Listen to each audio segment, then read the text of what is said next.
Good afternoon, ladies and gentlemen, and welcome to the CSX Corporation Q3 2020 earnings call. As a reminder, today's call is being recorded. During this call, all participants will be in a listen-only mode. Following the presentation, we will be conducting a question-and-answer session. To ask a question, press star and then 1. For opening remarks and introduction, I would like to turn the call over to Mr. Bill Slater, Head of Investor Relations for CSX Corporation. Thank you, and good afternoon, everyone. Joining me on today's call are Jim Foote, President and Chief Executive Officer, Mark Wallace, Executive Vice President of Sales and Marketing, Kevin Boone, Chief Financial Officer, and Jamie Boychuk, Executive Vice President of Operations. On slide 2 is our forward-looking disclosure, followed by our non-GAAP disclosure on slide 3. With that, it is my pleasure to introduce President and Chief Executive Officer, Jim Foote. Thanks, Bill, and thank you to everyone for joining today's call. The last 6 months have truly been surreal.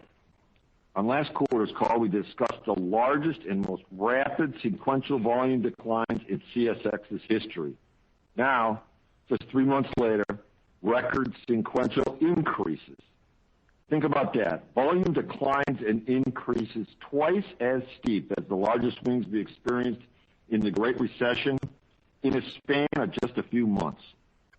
Managing this historic volatility is incredibly difficult, and I am extremely proud of the dedicated men and women of CSX as they continue to deliver against these challenges. Their hard work allowed us to efficiently absorb the record rebound in volumes while maintaining high level of service. This level of execution requires a commitment and coordination of the entire organization. Throughout this period, it has been inspiring to see CSX employees band together to reassess every aspect of the business and figure out where we can be even better. We are already seeing the benefits of these efforts in this quarter's results, and will continue to do so in the years to come. Now let's go to slide 5 for an overview of our financial results. Second quarter EPS declined 11% to 96 cents, and our operating ratio of 56.9 remained in line with last year's record results. Maintaining these record efficiency levels despite the combined headwinds from the pandemic, significantly weaker coal markets, and approximately 250 basis points of unfavorable margin impact from lower real estate gains is truly impressive. Moving to slide 6, third quarter revenue declined 11% on 3% lower volumes, due primarily to reduced industrial activity as a result of the pandemic. Merchandise revenue declined 7% on 5% lower volumes, with all end markets experiencing volume declines. Intermodal revenue was flat on 7% higher volumes as growth in both domestic and international volumes from inventory restocking and a tightening truck market were mostly offset by declines in fuel surcharge revenues. Coal revenue decreased 36% on 27% lower volumes as the coal business continues to be negatively impacted by reduced electrical demand, lower industrial production, and lower global benchmark prices. Other revenue was down 12% due to lower affiliate revenue and declines in demurrage charges. Turning to slide 7, we cannot achieve any of our long-term goals without first operating safely. In the third quarter, we realized new quarterly record lows for both train accidents and personal injuries, as well as a new quarterly record for low personal injury frequency rate. While CSX continues to lead the industry in safety metrics, we can never be satisfied if even one of our employees get injured while at work. The team is working to be even better by identifying and eliminating unsafe practices and conditions across the railroad. We continue to increase employee training and engagement with the goal of improving critical rules compliance.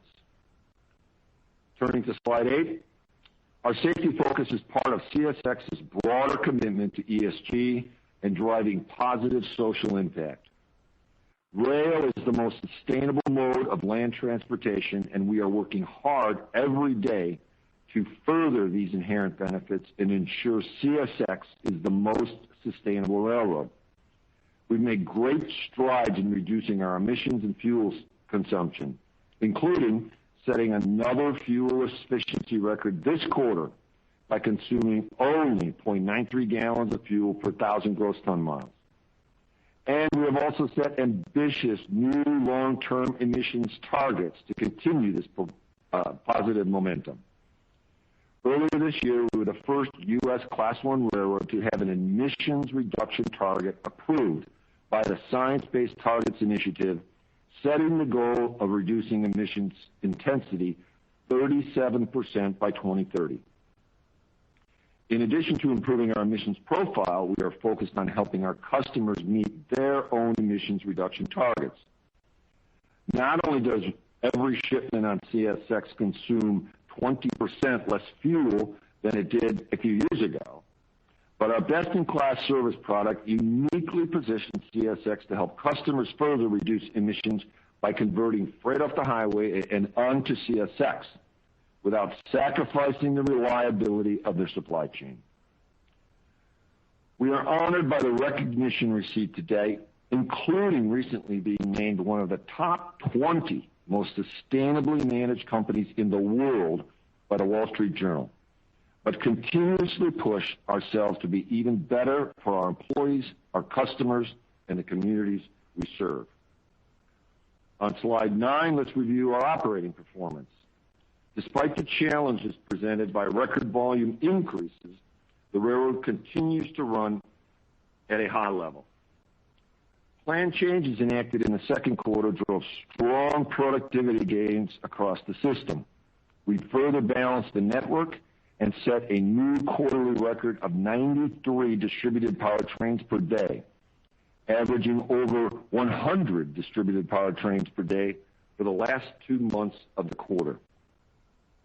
Yard productivity also improved by blocking cars further upstream, reducing touches in the yards, and finding new ways to be more dynamically share work between yard and local trains. Slide 10, these productivity gains are further highlighted, which compares current volume and asset levels against the pre-COVID levels from March 1. In total, volumes ended the third quarter above the pre-COVID levels, while asset counts were lower across the board. Looking at train starts, we are currently handling 3% more volumes with 11% fewer starts than we required on March. On a year-over-year basis, train starts were down 15% in the third quarter compared to a 3% lower volume. Additionally, since the May trough, we have grown volume twice as fast as we have increased the train starts required to serve this growth. No matter how you frame these results, the strong operating leverage highlights the durable nature of the changes made last quarter and is a testament to the team's success in taking advantage of the challenging volume environment to pull forward lasting efficiencies. I'm sure you might have some questions for Jamie on this later in the call. Let's turn to slide 11 and our hourly trip plan performance. Carload trip plan performance of 73% and intermodal of 74% slightly trailed previous quarters due primarily to the timing lag at the beginning of the quarter when we began to staff up to handle the surge in volumes. Trip plan performance improved throughout the quarter, and we exited the third quarter near 80% trip plan performance level for carload and 90% level for intermodal. I'll now hand it over to Kevin to review the financial results. Thank you, Jim. Good afternoon, everyone. What a year it has been so far. Just 3 months ago, we were reviewing second quarter results where we experienced record declines in customer business activity. We rapidly adapted and focused on driving efficiencies and structural changes that would serve us well as volumes returned. As you can see from our third quarter results, CSX was able to deliver, generating very strong operating leverage on a sequential volume increase of over 20%. As we sit here today, we are positioned for growth with a strong balance sheet and free cash flow profile. We also made the strategic decision to continue to invest in our infrastructure at levels exceeding plan as we leveraged efficiencies and took advantage of slow business activity. This will position us well to absorb future volume as growth returns. As you can see on the income statement, revenue was down 11% in the quarter as volume growth at intermodal was offset by economic headwinds in merchandise combined with weak coal demand. While merchandise and coal markets remain challenged, revenues improved sequentially each month through the quarter. Partially offsetting the ongoing revenue headwinds, total expense was down 11% on a 3% decline in volume.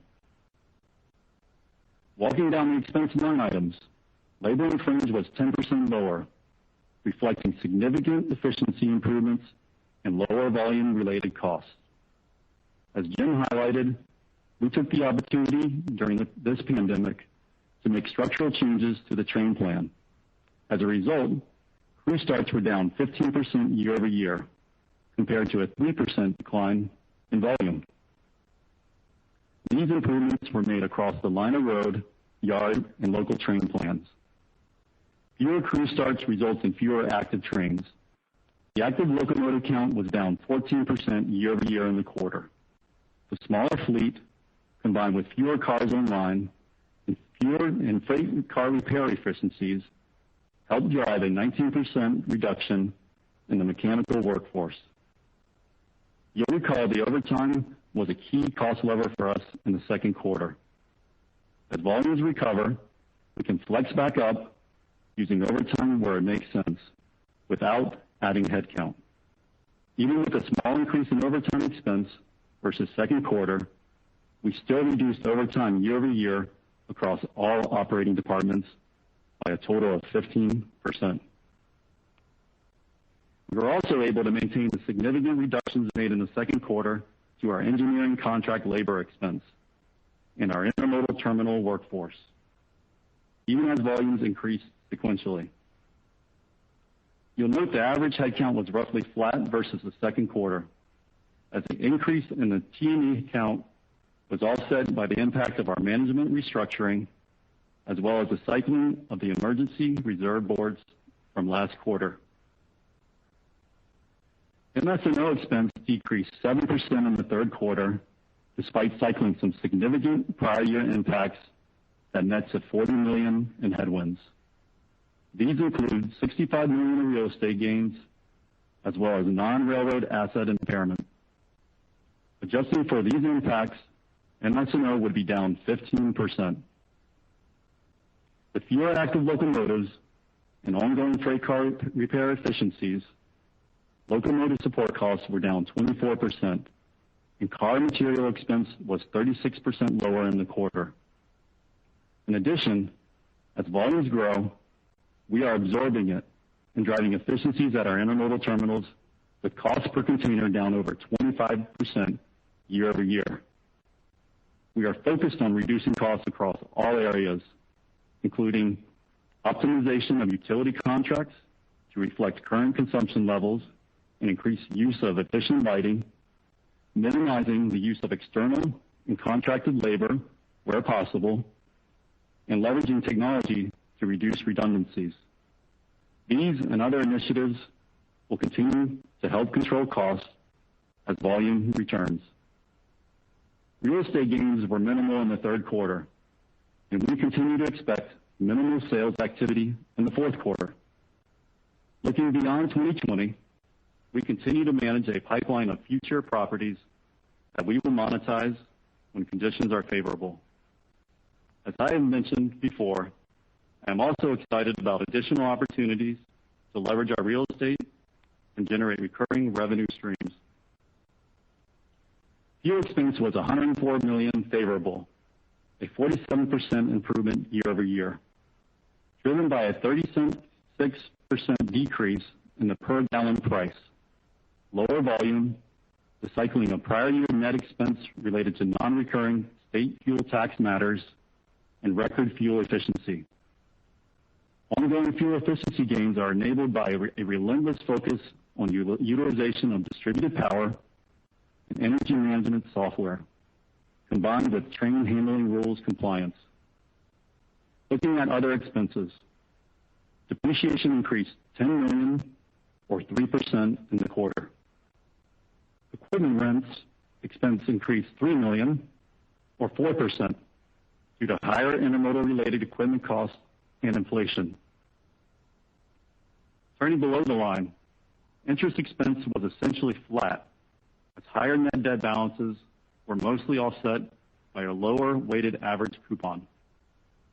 Income tax expense decreased $37 million or 14%, primarily resulting from lower pre-tax income. Closing out the income statement, CSX delivered operating income of $1.1 billion, reflecting a 56.9% operating ratio. Turning to the cash side of the equation on slide 15. On a year-to-date basis, capital investment is roughly flat. We remain committed to investments that prioritize the safety and reliability of our core track, bridge, and signal infrastructure. We use this opportunity to negotiate better materials and outside service costs, utilize track time to drive efficiencies, and reinvest the savings into the network to take advantage of the lower train activity levels.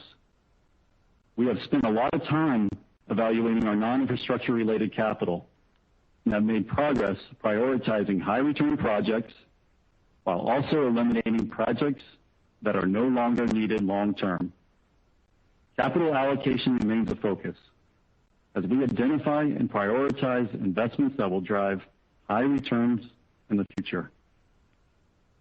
Through the third quarter, free cash flow before dividends was $1.9 billion, down 30% versus prior year, reflecting lower operating income, but also including impacts from lower proceeds from property dispositions.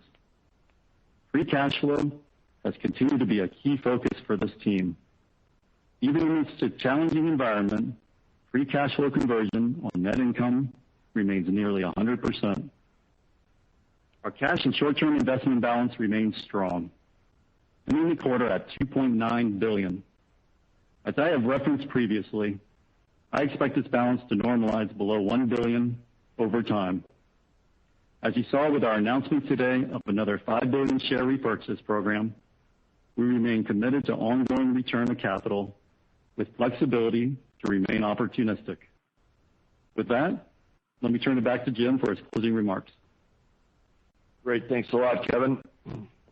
Concluding on slide 16, we are continually assessing the pace of economic activity and will respond to the prevailing environment by delivering customers the highest levels of service and reliability in the most efficient manner. We are encouraged by the speed at which volumes recovered from the trough, particularly the strength in the intermodal market. Fourth quarter volumes to date are up year over year, and we all hope for continued positive economic momentum. As for capital expenditures, we still expect to be at the low end of our initial $1.6 to $1.7 billion range. This ability to confidently invest in our business throughout the cycle is a direct result of our industry-leading free cash flow profile and is a testament to the work done to transform this company. We also remain committed to returning excess cash flow to shareholders. We recently affirmed this commitment by expanding our repurchase program by $5 billion, bringing our total buyback authority to more than $6 billion. We entered into this pandemic period in a position of strength and confident that CSX would emerge a stronger company.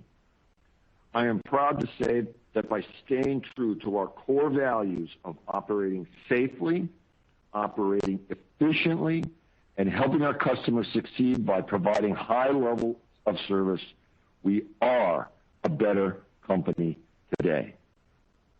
Thank you, and I'll now turn you back to Dollar Bill. Thank you, Jim. In the interest of time, I would ask everyone to please limit themselves to one question. With that, we will now take questions. Thank you. We will now be conducting a question and answer session. Our first question is from Allison Landry with Credit Suisse. Your line is open. Thank you. Jim, so you talked about the trip plan compliance improving throughout the quarter, and it sounds like it ended at least fairly close to where you were in the past few quarters. But what does it take from here to get those numbers up further? And then maybe specifically, if you could address on the carload side, where you think you need to be ultimately to start to chip away at the opportunity to convert the merchandise volume from the highway. And then do you think this is something that could start to accrue in 2021, or is this more of a 2022 and beyond story? Thank you. All right, Allison, that's a perfect question. Let me just say, and then I'll turn it over to Jamie and Mark to follow up. In terms of trip plan compliance, the surge of volumes was a challenge, but we're going to get back. Number one, we're going to get back to where we were, and we're going to get back to where we were as quickly as we can. And then we are going to get better, and we're going to get better, and we're going to get better, and we're going to get better. So, and Jamie can talk about some of the details associated with that. Yeah, no, absolutely. Look at that. As we continue to analyze the plan, and we made our changes throughout the last few months, we wanted to make sure that everything we gained with respect to our train footage and train tonnage, road starts, that we didn't lose any momentum on that side. And as Jim had said, the traffic was really, at times it was all over the place, and it was coming in different bubbles. We weren't sure exactly where it was going to end up. Working really close with Mark and his team, we were able to pull off some pretty amazing results, making some large reductions. If you take a look at just our train year over year, our train length is up 13%. Our train tonnage is up 12%. We were able to do that with like 350 less locomotives. So there's a lot of assets that we were able to pull out as we were making these changes. And you know, it's about exercising our people and getting them up to speed on running a network that's a little bit different than what we were used to, making that 18% reduction in road starts and the longer trains, heavier trains. In some areas, some of the execution wasn't perfect, maybe what we were used to at the time.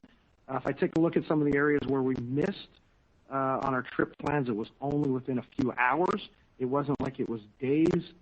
And really for us, service is all about reliability. So it's really important for us to get that reliability to the customer, and we're working on it each and every day, and we'll continue to push that forward. And I'll let Mark comment on the other.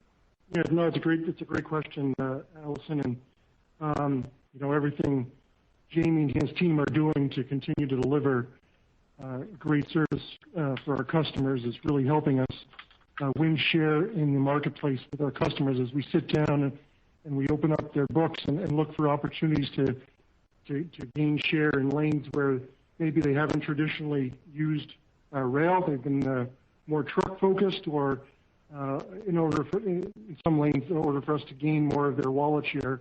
We're seeing a number of these wins even during Q2 and Q3. So as the service continues to get better, and it will, we're going to find more of those opportunities. We're excited by them. We're growing a lot. We've seen a lot of good wins in forest products and metals, and even in bulk markets like ag.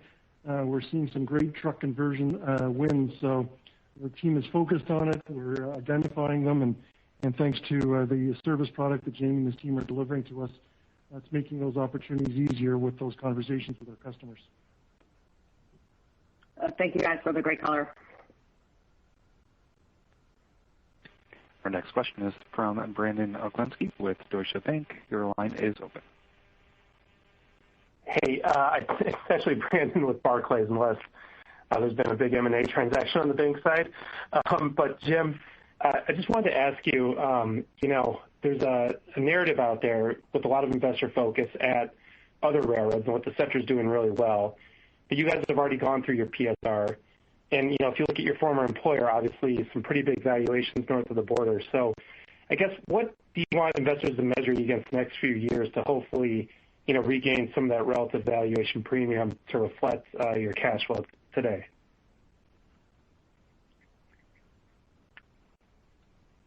Well, we don't measure ourselves necessarily against the other railroads. I guess if they thought we've already gone through it, that's only because we're so far ahead of them right now. All they see is our taillights.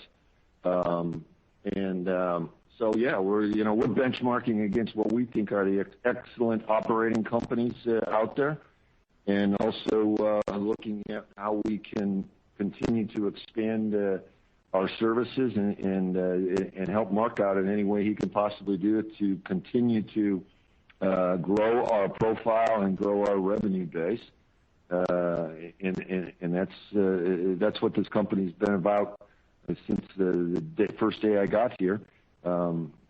You can't really sell anything until you got a good product, and we've created a fantastic and excellent product, and now we're going to continue to sell it.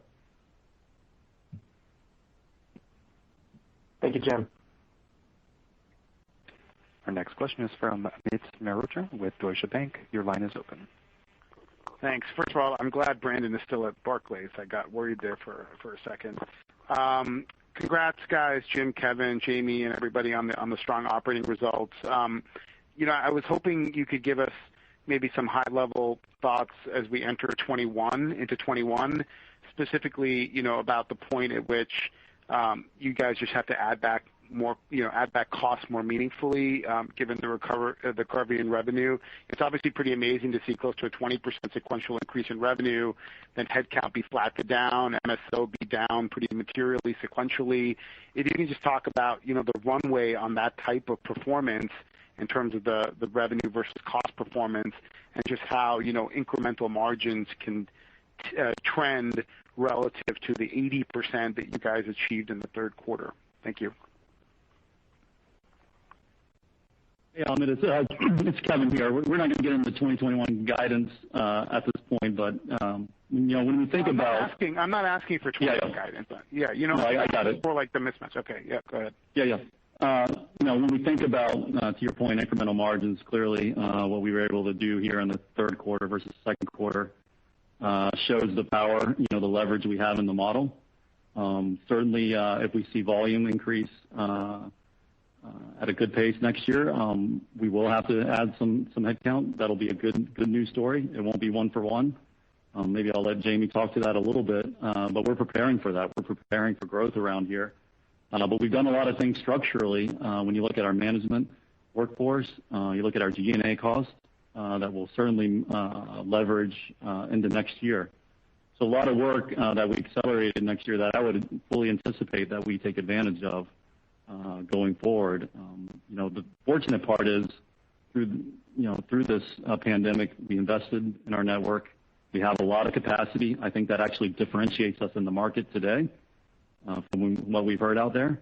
So we have the ability to grow if the volume's there. And so that's what we're all talking about right now as we look out to 2021, what that might look like, how do we resource for it, but still keeping an eye and capturing all the things that we've done over the last 6 to 7 months and not losing those great efforts that we were able to achieve. So it sounds like, yeah. Sorry. As Kevin noted, we've got a network that we can still bring on 20 to 30%. We're quite comfortable with continuing to bring on business as we move forward. But look at the plan. The plan itself is running well. We continue to analyze it.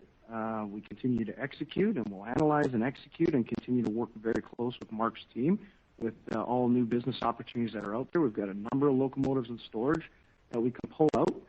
We are going to be doing some hiring. We have got some hiring classes out there with some T&E employees, and I think it's important that we stay ahead of what we see coming forward, as well as working very close with our union groups and making sure that we're hand in hand with supplying the service that we said we would.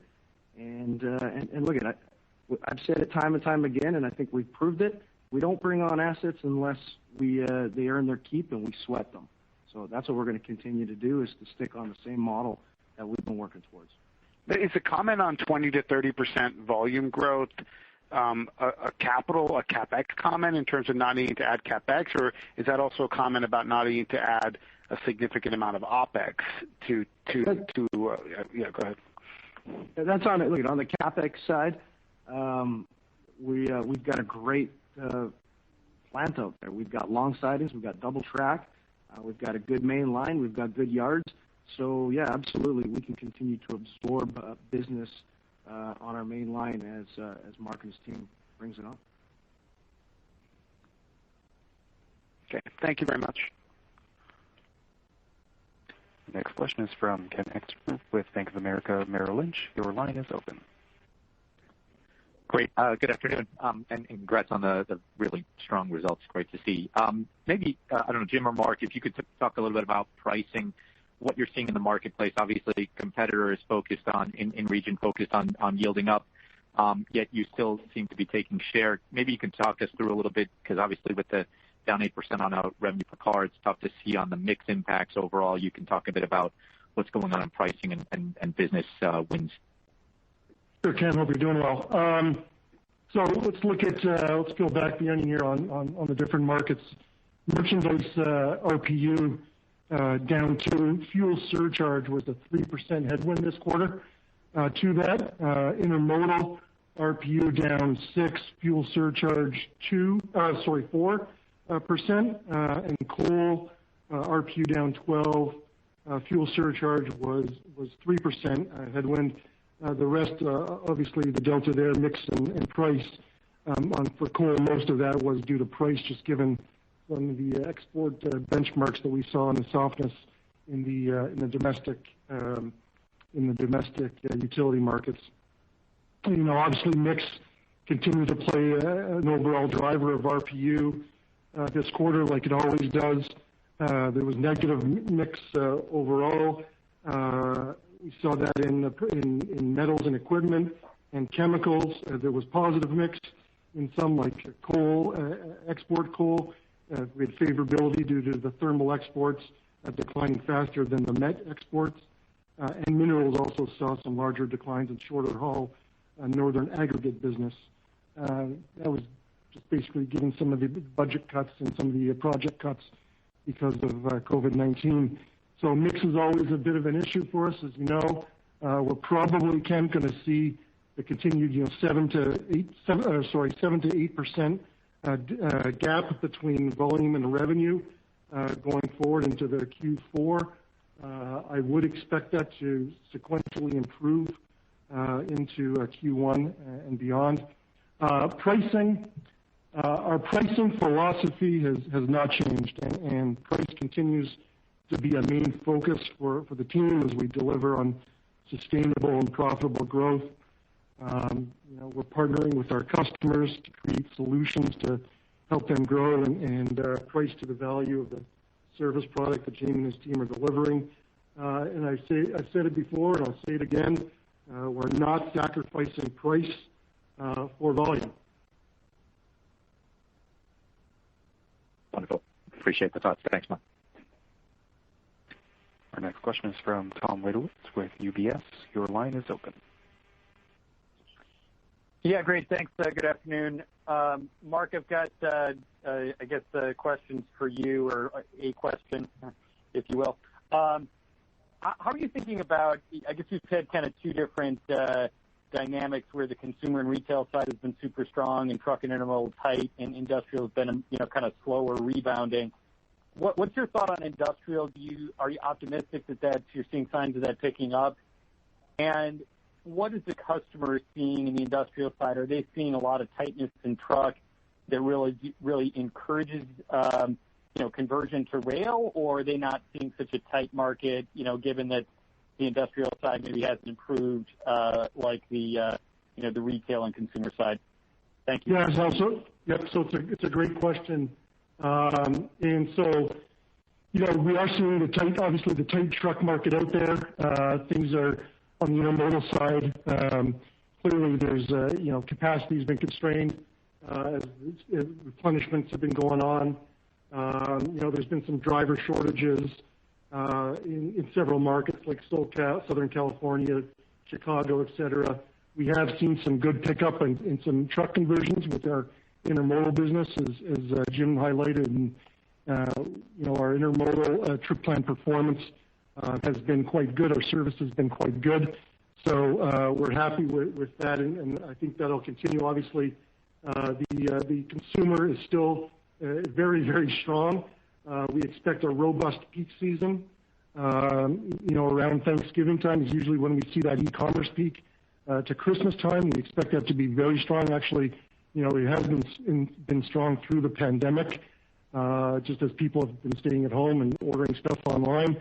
But we expect it to pick up even more robustly going forward as we approach Thanksgiving. So looking for that to continue through Christmas, and then overall intermodal. We are quite happy with the business, and speaking with our customers, we expect that to continue deep into Q1. So good side there. I think on the merchandise side, on the industrial side, the tighter truck market obviously has allowed us to sit down with our customers, have different conversations.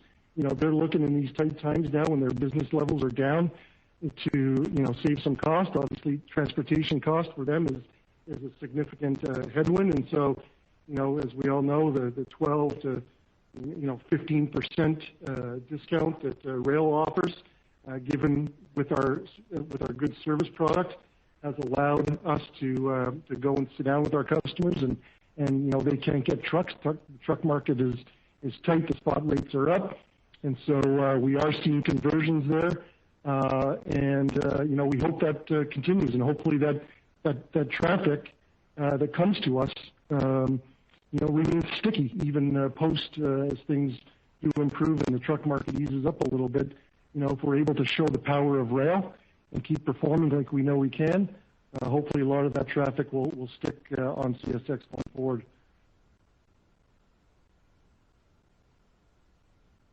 Great. Thank you. The next question is from Scott Group with Wolfe Research. Your line is open. Hey, thanks. Afternoon, guys.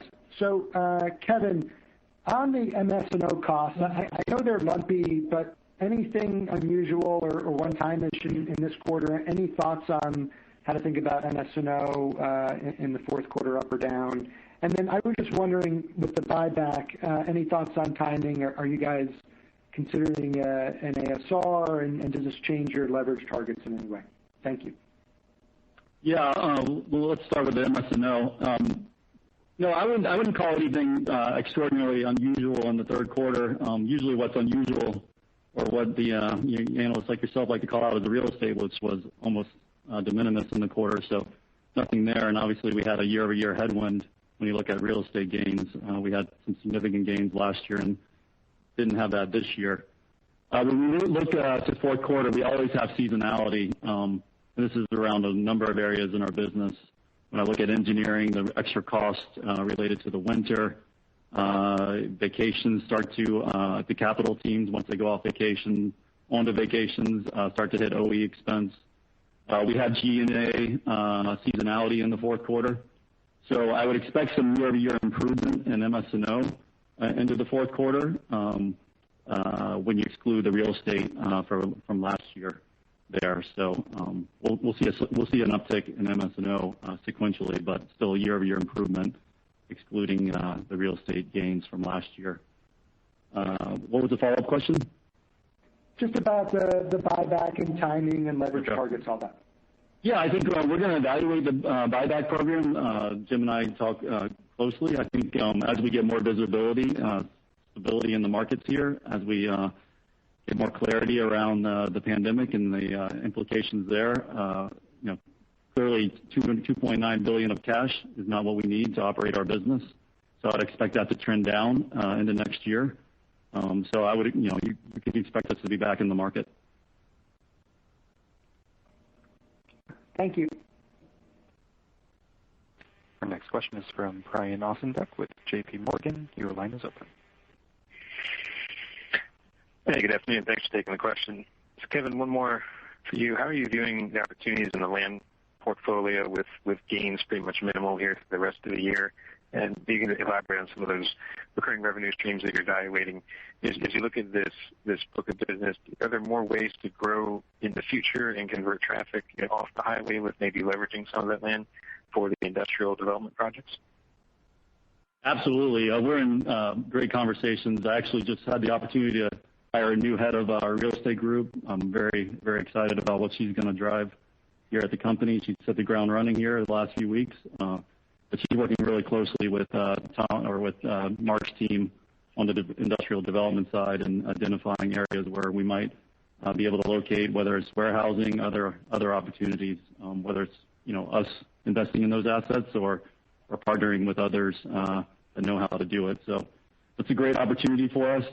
In terms of the real estate sales, we have I mentioned it on my prepared remarks. We have a great pipeline. These things we're gonna sell when the time is right, when we can maximize value. But there's still a robust pipeline. It'll probably be lumpy from here. But I'm pretty excited about what we have in store over the next few years there. These things tend to take time to get to the close, but we're working pretty hard on that area. And then, just on the recurring revenue side, it's something that I've asked the team to really focus on over the next 6 months, whether it's electronic billboards, whether it's more fiber, anything we can do to leverage our real estate portfolio. These are great opportunities. And once you sign these contracts, they continue. You get revenue every year after year. So it's really, we're one of the largest landowners in the eastern United States. We should leverage that as much as we can. So I've challenged the team to go out and do that, and I think they're doing a good job so far. All right, thanks, Kevin. Appreciate the update on that. Next question is from Chris Wetherbee with Citi. Your line is open. Hey, thanks. Good afternoon, guys. On slide 10, you have an interesting chart on operating leverage, and it really shows how much the resources have flattened out even as volume has continued to improve, kind of coming out of August into September and October. Conceptually, is there a point with volume growth that you feel like there will be a step function higher in some of these resources, or can you continue to maintain? Do you feel like you have capacity with the resources that are operating right now, even as volumes are kind of picking up, Jim, as you mentioned here in the fourth quarter? Well, clearly, as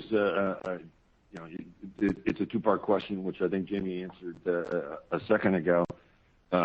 We've got a ton of capacity and availability to bring on more business from a physical infrastructure perspective without spending any capital to do that.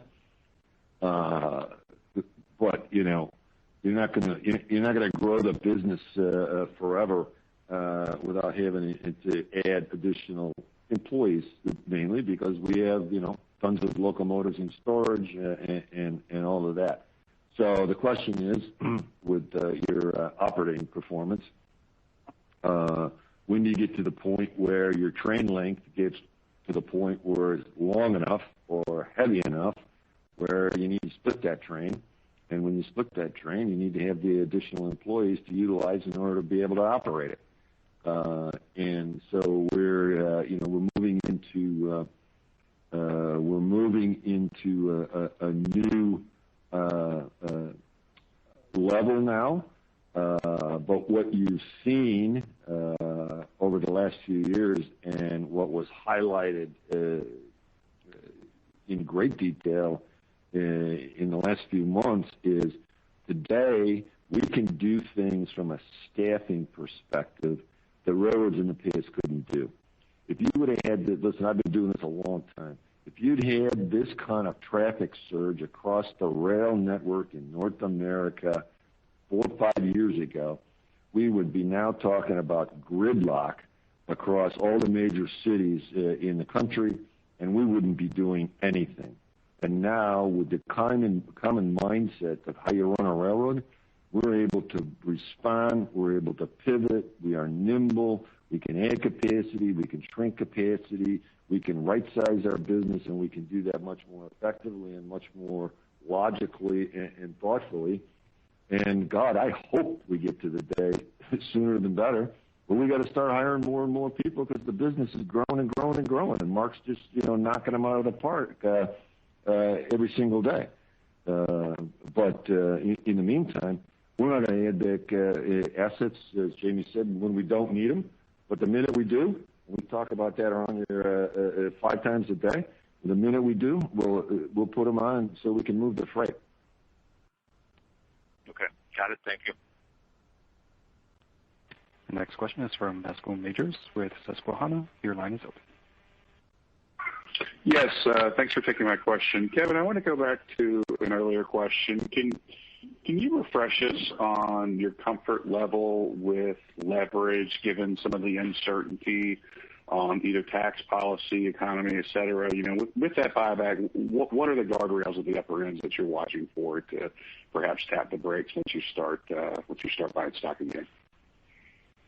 Look, as I talked about, we have $3 billion of cash on our balance sheet, so I've got to get through that before we ever even would think about leverage. And plus, we're generating a significant amount of cash at this point. So, when you look at the algorithm that we can create with that, and it's quite compelling. Where we are on the leverage standpoint, we're in a great position. We didn't go under stress during this significant decline in the second quarter. We had access to capital, which is what we always want to have with our strong investment grade rating. So that's important. And you want to be at a point where you can always have the ability to be opportunistic. And so I think where we are today allows for that flexibility. If the opportunity arises, we can react and leverage the opportunity when it's there. So I think we're quite comfortable today with where we are. Thank you. Our next question is from Justin Long with Stephens. Your line's open. Thanks, and good afternoon. So headed into this year, you had talked about some irregular year-over-year headwinds. Kevin, I know you had called out D&A, lower gains on sale, real estate sales, other revenue. I know you're not giving guidance on 2021, but just from a high level, are there any unique items like that we should be modeling, or do you think next year is more of a clean year where we should see the underlying operating leverage of the business play out? Yeah, we'll obviously get more into that, on the next call here, but depreciation would be a similar headwind to what we have right now. But I would also point out our, depreciation relative to our CapEx is probably the smallest gap of, in the industry right there. So probably not the step up that we saw this year on the depreciation side. We don't have any significant life study that created a headwind this year. Real estate taxes will continue to be a headwind in the next year, probably around the same level it was, maybe a little bit less of a headwind going into next year. Inflation, we think inflation remains relatively modest and no significant pickup there, which is good. Outside of that, as we get into it on the next call, we'll highlight any other things that come up. Okay, and based on your comment about D&A being pretty close to CapEx, it sounds like your expectation for 100% free cash flow conversion isn't going to change in the near term? We are very focused on our free cash flow conversion. Okay, I'll leave it at that. Thanks for the time. Our next question is from David Ross with Stifel. Your line is open. Hey, good morning, gentlemen. A lot of good stuff to talk about, but I wanted to talk about one of the lingering pains in terms of coal. What's the latest on inventory levels and outlook? I think, Kevin, you had recent comments at an industry conference about maybe getting flat to up comps in 2021. So any more color on coal would be helpful. Yeah, sure, David. So want to just stick to domestic coal, or are you interested in export as well? Give it all to me. All right, perfect. Let's start with domestic. It's the largest part of our coal business. So, the stockpiles right now, to your question, are at or below sort of averages, both in the north and in the south. We have seen a good summer for burn. It was kind of hot in both the north and the south, so the stockpiles did diminish a bit. Nat gas prices, we saw them creep up to $2.50 or so. They came back down. Now they're back up to the mid to high twos. We like to see them above $2.80 to really the economics work for the utilities to really start to burn more coal. I'm really encouraged by sort of the November contract and the forward curve into 2021 as we see it above $3, which is quite encouraging. So hopefully that continues and we can expect to move more coal going into the new year and in Q4, in the back half of Q4. On the export side, start with met. Met right now is it's actually about 75% of our export portfolio. It used to be about 60%. It was about 60-40, 65-35, but now it's about 75 met, 25 thermal. Most of that met is going to Europe, about 55%, 30% to Asia. The benchmarks, as you know, have been challenged. We saw some restocking in the quarter in India and Brazil. Unfortunately, the Chinese quotas on Australian coal have been a headwind, as that's keeping the benchmark prices low, and it's offsetting some of the outputs for our U.S. coal. So we've had some issues there, coupled with monsoon season, and obviously the COVID situation has really impacted industrial production worldwide. So, but mostly the met side of the business has really been a price story more than a volume story. Different on the thermal side, it's really been a volume story. Our thermal coal, about 75% of that thermal coal goes to Asia, mostly India, but some to Morocco as well. No longer any coal going to Europe, which used to be a big outlet for us, but we have no thermal coal going to Europe these days. API 2 has been a headwind. It was under $60 for the quarter. India, the COVID situation in India has really impacted a lot of the volumes there. However, things are picking up, and we should see some increased volumes in the fourth quarter, and we'll see what happens as the COVID situation plays itself out going into next year. At the beginning of the year, we provided some guidance on our export coal. We said we were going to be somewhere around low 30s million tons for 2020.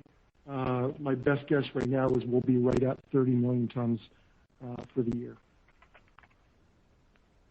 It's helpful around the world color. Thank you very much. Yep, no problem. Our next question is from Jordan Alliger with Goldman Sachs. Your line is open. Yeah, I know you've talked about sort of the lasting efficiencies and the structural changes. Maybe I missed it a little, but I was wondering if you could perhaps give some further examples of what some of these changes are that has allowed metrics such as cars processed per hour to do so well, or even frankly, just keeping headcount flat while volumes sort of surge here sequentially. So I know you talked about the structural changes. I'm assuming it has to do with the operating plan and things along those lines, but to the extent you provide some additional color around that would be great. Sure, thanks for the question, Jordan. I guess some of the easiest ways I can put it is we're constantly analyzing the plan. So this is, you think about the cars switched per man hour. I go out with a number of my team members and we take a look at different terminals and we question what we do and how we do it and change the way we do things. Just because that's the way it's always been done doesn't mean that's how you do it. And those are kind of the guidelines when you think of scheduled railroading. So some yards you may have switched cars one way. We've been able to find different ways of switching cars that made them more efficient. And I mean that's an ongoing process that we're always going through. When you think about a network as complicated as CSX can be, we have got hundreds of terminals and yards and different areas where we switch boxcars, we probably have some of the greatest opportunity to make those changes and continue to make those changes as we move forward. And then when you think about the service plan with respect to growing our train size, well, we said it earlier that we were blessed when we got here 3.5 years ago that we have a plant that was built beyond what it needed to be, and it wasn't necessarily being run in a PSR method. So we have been able to, increase our train sizes, move traffic better. When you think about our train miles, we've reduced our train miles significantly just by moving traffic in a better pattern.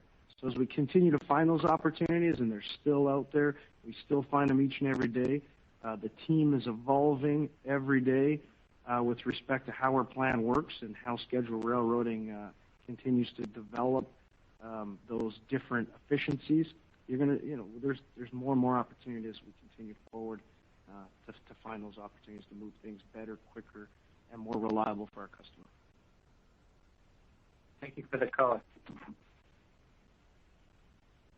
Our next question is from John Chappell with Evercore ISI. Your line is open. Thank you. Good afternoon, everyone. Hey, I know you spent a lot of time on the sustainable operations, and you have this slide, you added the ESG recognition.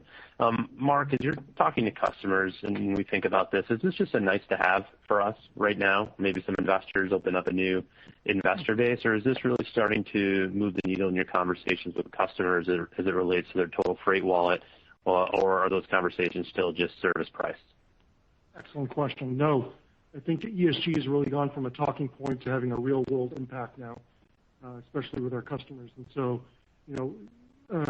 several of our customers in several negotiations, sitting down and really peeling back and showing them, everything that we have done at CSX over the last number of years. We've been a leader in this ESG space for a very long time.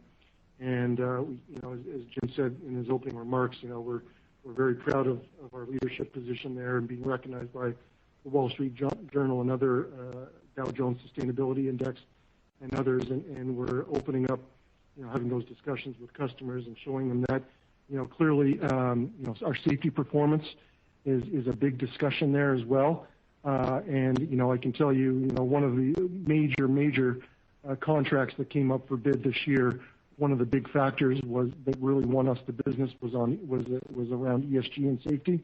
And Jamie and I spent a lot of time with this customer talking about these things, and it's having a real impact.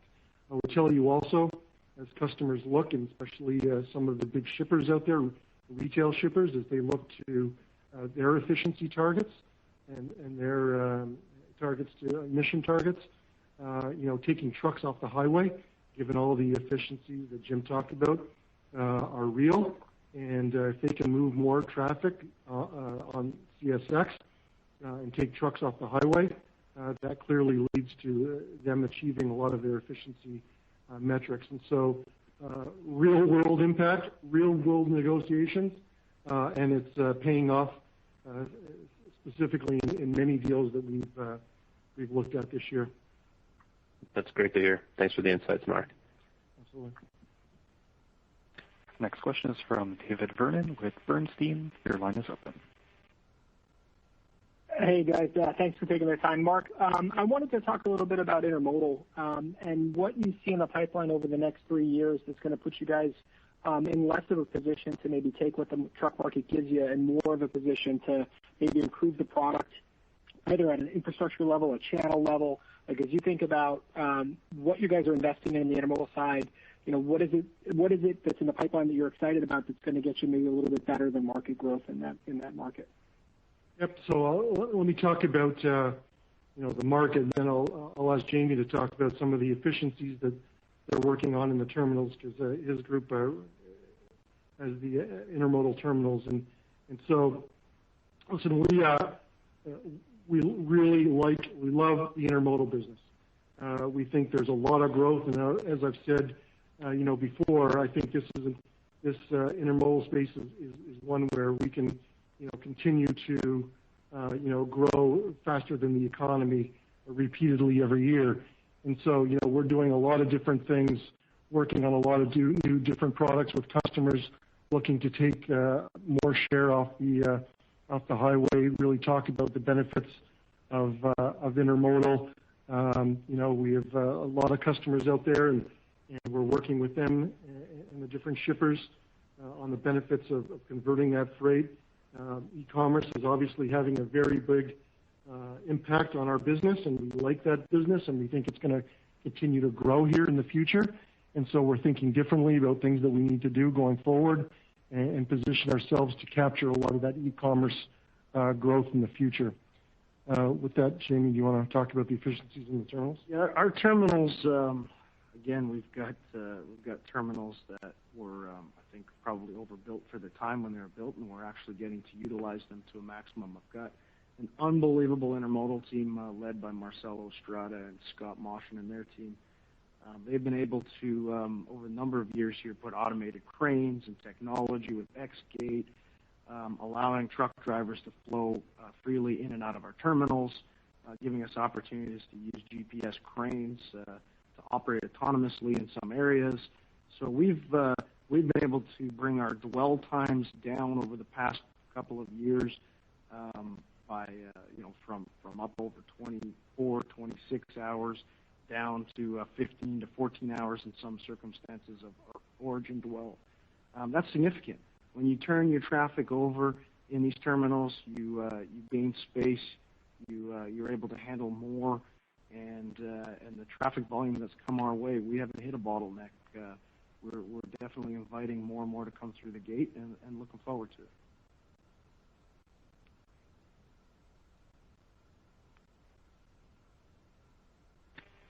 Our next question comes from Ravi Shankar with Morgan Stanley. Your line is open. Thanks. Good evening, everyone. Kevin, maybe to start off with you, you obviously have the high-quality problem of apparently having more cash than you know what to do with. So maybe you can share some of your thoughts on the M&A environment. You've seen some of your peers kind of make investments in infrastructure assets, both rail-related and adjacent. So do you have any opportunities out there on this, and kind of do you expect to move on that anytime soon? And Jim, maybe as a follow-up on the ESG question, obviously very exciting and very encouraging to see that come up so much. But do you get the sense that shippers are looking to move from truck to rail on a structural basis, or are they seeing rail as somewhat of a stopgap until we get to electrified trucks? I'm trying to figure out how do you make these ESG gains sticky?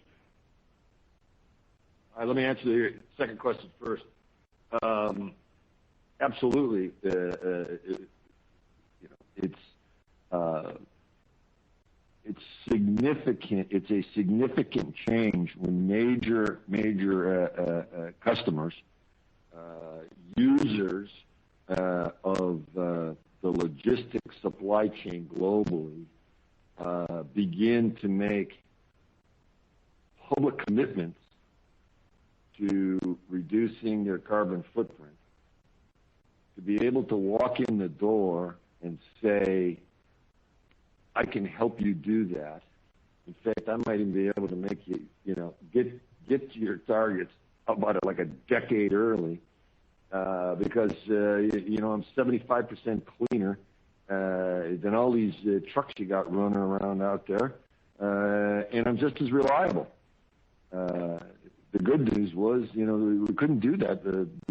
If there was ESG 10 years ago or whatever, we weren't reliable enough. You wouldn't be able to have this kind of conversation. So the timing of our service offering coming together with a real, not just PR, but a real commitment globally to people to want to be able to do this is creating a lot of opportunity for us in all lines of our business, and we want to be as environmentally responsible as we can be.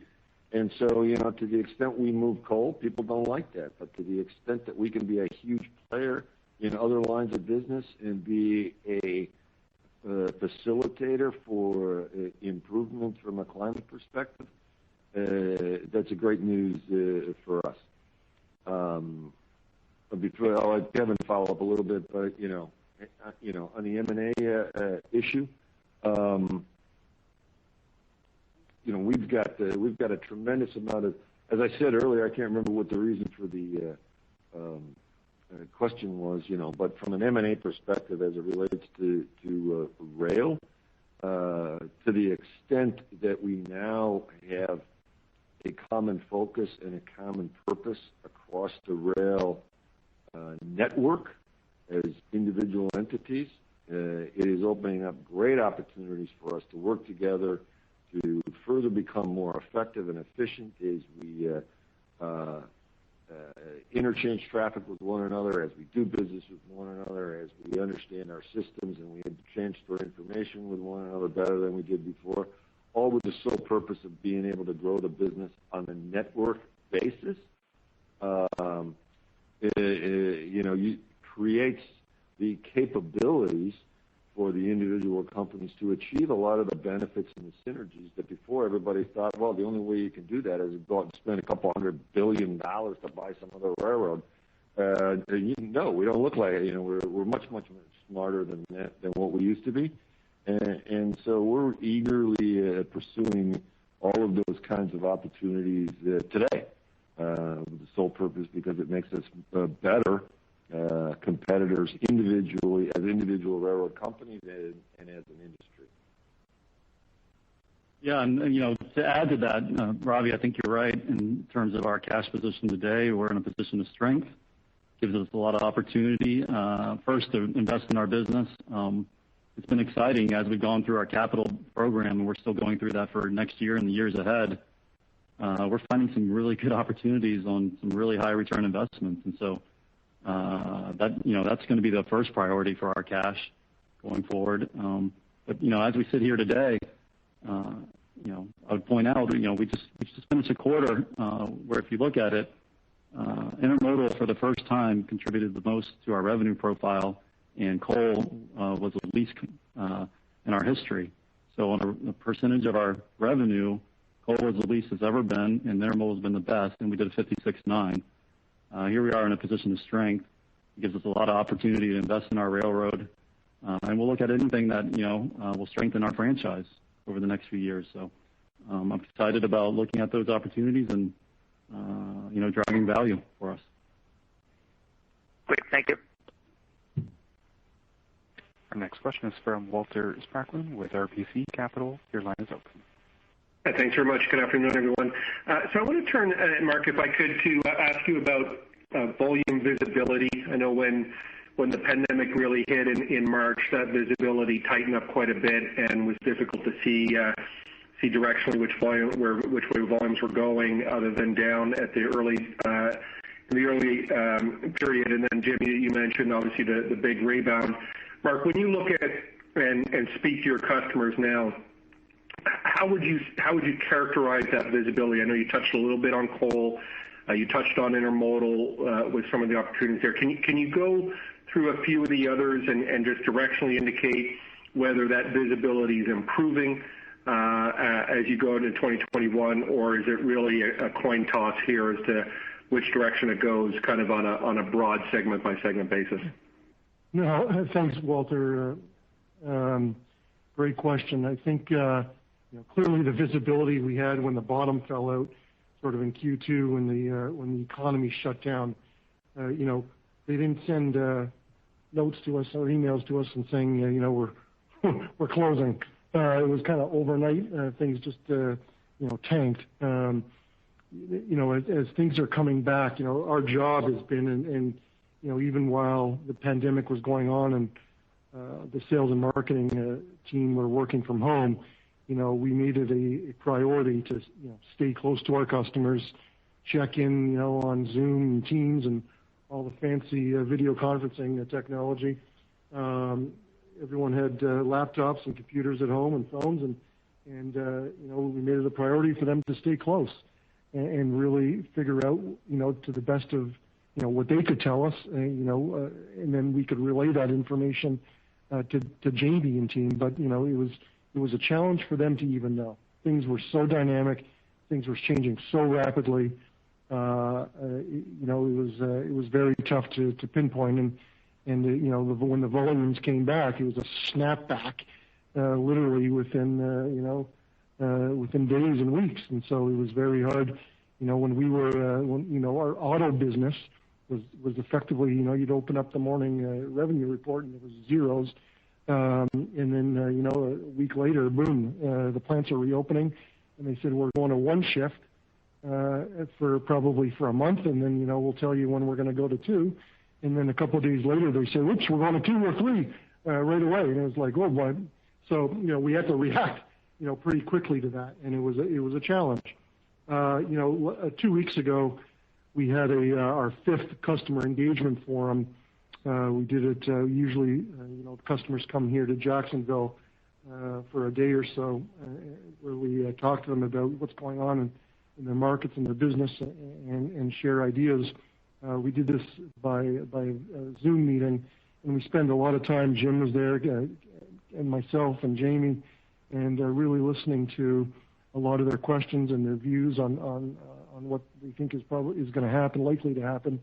I would say, most are cautiously optimistic as we head into the back half of Q4 and into 2021. There's visibility in some markets, and clearly intermodal. We know what's happening there, and we've got some pretty good visibility.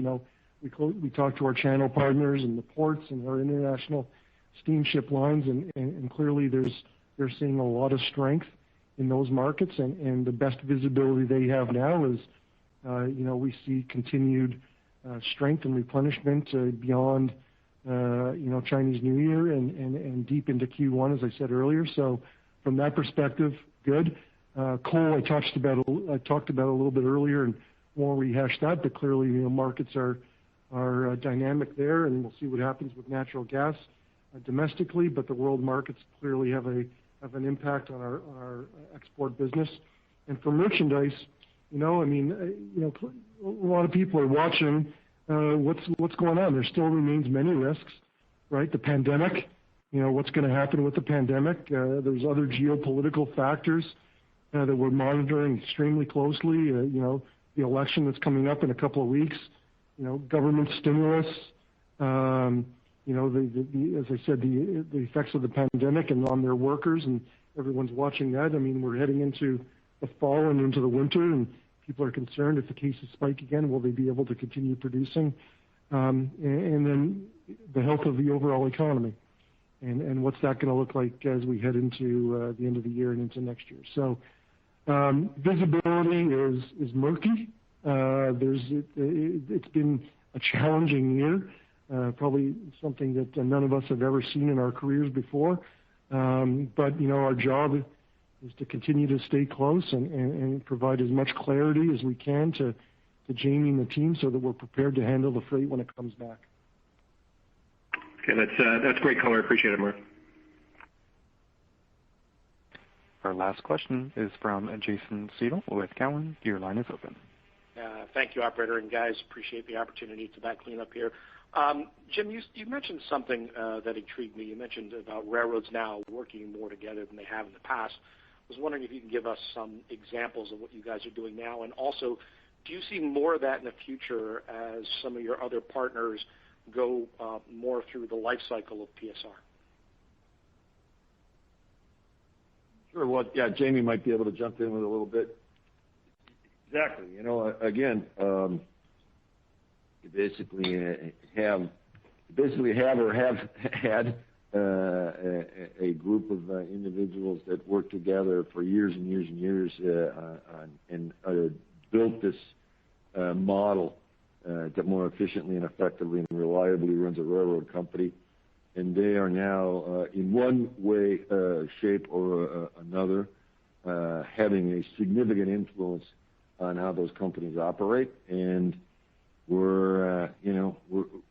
think of ourselves obviously as standalone entities, but we want to work together from an industry perspective so that we can grow the business. It's not about forcing unnatural gateways to move traffic farther and out of route, so maybe you can make an extra $12.50 per car by hauling something 500 miles longer. And at the end of the day, when you have business practices like that, you drive all business off the railroad and it moves by truck. So at the end of the day, with a narrow focus like that, you shrink and shrink and shrink and shrink and shrink and cut and cut and cut and shrink and shrink. So we're all about growing the business and to grow the business by working together as a network. 50% of the business originates on somebody else or terminates on somebody else. So I'm not an island, and so I think that's the MO going forward. And it's not a foreign concept when you talk to the other railroad executives, whether it's me, whether it's Jamie, or it's Mark, or whether it's anybody else in the organization.